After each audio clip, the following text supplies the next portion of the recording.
You know what I realized? Spirit will drag you right back to the very chaos you swore you'll never return to.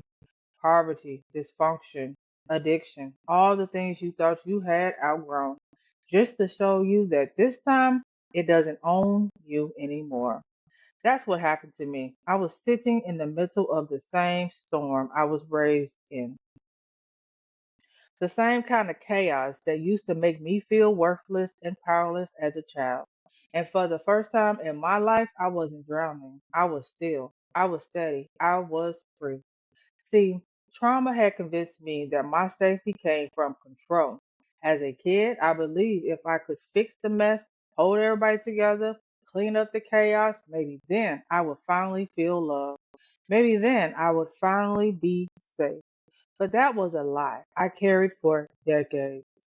Spirit put me right back into the mess to strip that lie off of me once and for all. And here's the thing, I didn't change the environment. The drugs were still there, the dysfunction was still there, the poverty was still there. What changed was me. I stopped trying to be the rescuer, the fixer, the little girl begging for scraps of safety. Instead, I looked around at the storm and said, I don't need, you don't define me anymore. I'm whole even here. I am worthy even here. I am safe even here. That's when the shift happened. That's when trauma lost its grip. That's soul power. Not the kind of power that comes from money, status, or titles. I'm talking about the power that comes from sitting in the exact same chaos that once crushed you and realize you can't be broken by it anymore. The power of walking through dysfunction and not shrinking. The power of looking at poverty and not attaching your worth to it. The power of knowing no external storm can shake the home you've built inside of yourself. Spirit turned my trauma into training. My pain became the initiation.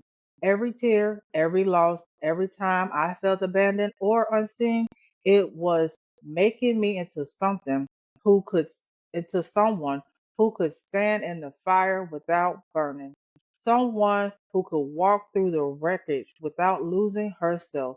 Someone who could look at the darkness and still choose light.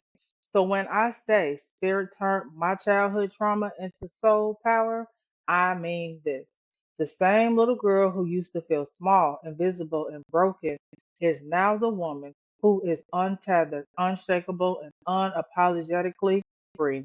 And if spirit did it for me, spirit can do it for you. But here's the truth. You can't skip the chaos. You can't skip the confrontation. You got to let yourself be reintroduced to the womb so that you can finally stop running from it. Because when you do, you find out what I found out. Your womb was never the end of you. It was the beginning of your becoming. That's how spirit works. That's how pain turns into power. And that's why nothing, I mean nothing, can stop me now.